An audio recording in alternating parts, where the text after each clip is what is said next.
तो दोस्तों नमस्कार, मैं कैप्टन एसआर। तो आज की वीडियो में आपको बताने वाला हूँ एक खास पायलट लाइसेंस के बारे में, जिसे ऑब्टेन करने के लिए किसी तरह के फ्लाइंग एक्सपीरियंस की तो ज़रूरत नहीं होती, मगर फिर भी हर ट्रेनी पायलट जिसका मोहताज होता है। जी हाँ दोस्तों, मैं बात कर रहा हूँ SPL यानी स्टूडेंट पायलट लाइसेंस की। तो दोस्तों इससे पहले कि मैं आगे बढ़ूँ, प्लीज़ वीडियो के नीचे जाकर रेड बटन को दबाकर चैनल को सब्सक्राइब कर लें। अब बात करते हैं SPL के इंट्रोडक्शन की। दोस्तों SPL PPL या CPL की तरफ बढ़ाया गया पहला कदम है, यानी जिस तरह से कार चलाना सीखने के लिए लर्निंग लाइसेंस की ज़रूरत होती है, उसी तरह फ्लाइंग ट्रेनिंग शुरू करने से पहले ट्रेनी पायलट को SPL की ज़रूरत होती है। इंडिया में SPL 3 टाइप के होते हैं। टाइप 1 की बात करें तो एरोप्लेन, हेलीकॉप्टर या ग्लाइडर के लिए इशू किया जाता है। टाइप 2 की बात करें तो माइक्रोलाइट के लिए इशू होता है। एंड टाइप 3 की बात करें तो बलून्स के लिए इशू होता है। तो दोस्तों अब बात करते हैं SPL इशू करवाने के तरीकों की।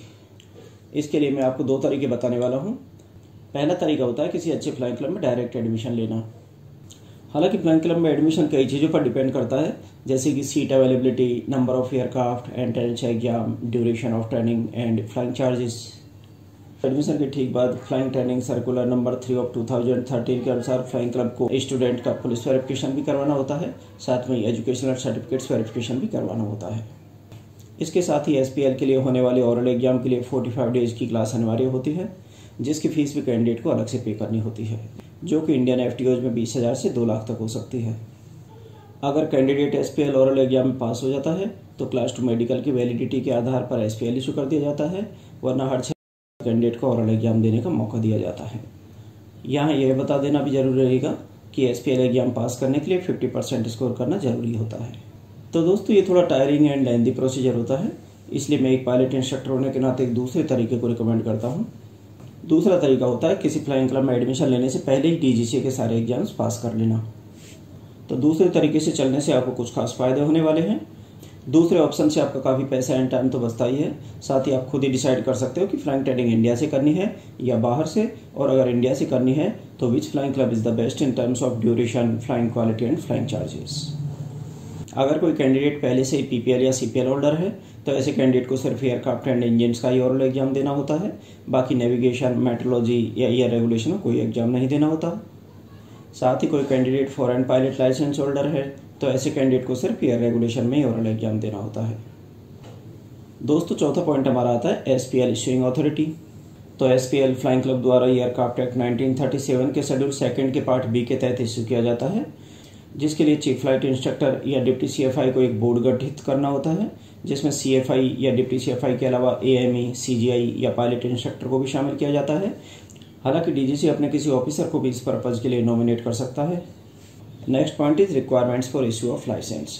तो दोस्तों रिक्वायरमेंट्स की बात करें तो सबसे पहले एज आती है। पायलट लाइसेंस के लिए कैंडिडेट की मिनिमम एज 16 ईयर्स होनी चाहिए।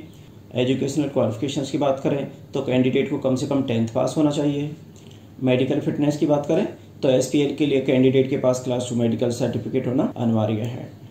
दोस्तों DGC द्वारा 27 मार्च 2021 को इशू की गई लिस्ट के अनुसार इंडिया में टोटल 136 डॉक्टर अप्रूव किए गए हैं, जिनमें 50 डॉक्टर्स नॉर्दर्न रीजन में, 39 डॉक्टर सदर्न रीजन में, 40 वेस्टर्न रीजन में एंड 7 ईस्टर्न रीजन में है।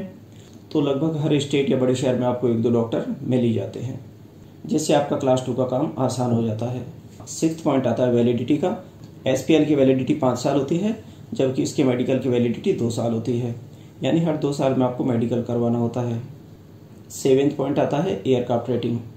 SPL में आप किसी भी ऐसे एयरक्राफ्ट को एंडोर्स करवा सकते हैं जो कि 5700 kg से कम वेट का हो, जैसे Cessna 152, 172, TB20, P68, Piper Seneca, DA-42, DA-40, Tecnam etcetera. तो दोस्तों खासकर जो हॉबी फ्लायर्स होते हैं वो चाहते हैं कि वो मैक्सिमम टाइप की एयरक्राफ्ट फ्लाई कर सकें, तो उनके लिए ये ऑप्शन बहुत अच्छा रहता है। दोस्तों लास्ट पॉइंट आता है प्राइविलेजेस का। तो पहले पॉइंट की बात करें तो SPL होल्डर इंडियन टेरिटरी में ही फ्लाइंग कर सकता है। दूसरा पॉइंट, फ्लाइट इंस्ट्रक्टर या अप्रूव्ड एग्जामिनर के सुपरविजन में ही फ्लाइंग कर सकता है, यानी SPL होल्डर को इस तरह की फ्रीडम नहीं होती कि बिना फ्लाइट इंस्ट्रक्टर के ही वो एयरक्राफ्ट को लेकर फ्लाइंग करने निकल जाएं।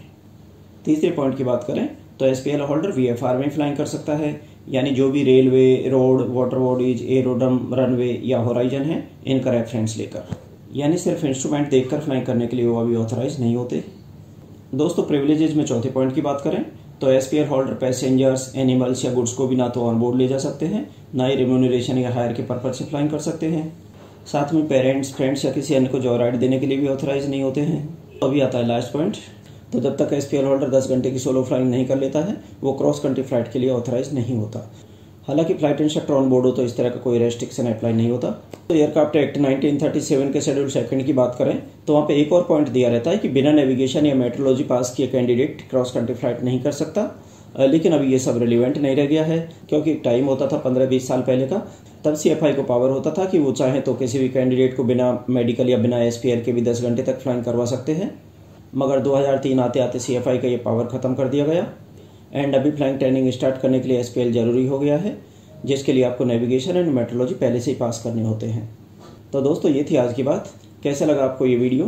प्लीज़ कमेंट बॉक्स में जाकर कमेंट जरूर करें एंड साथ में रेड बटन को दबाकर हमारे चैनल को सब्सक्राइब करना ना भूलें। एंड दोस्तों, आप चाहते हो कि आपको किसी खास टॉपिक पर इन्फॉर्मेशन चाहिए तो प्लीज़ कमेंट बॉक्स में लिखना ना भूलें। मैं कोशिश करूँगा कि अगले 24 घंटे में वीडियो बनाकर यूट्यूब पर अपलोड कर दूँ। तो दोस्तों अब मैं विदा लेता हूँ। नमस्कार।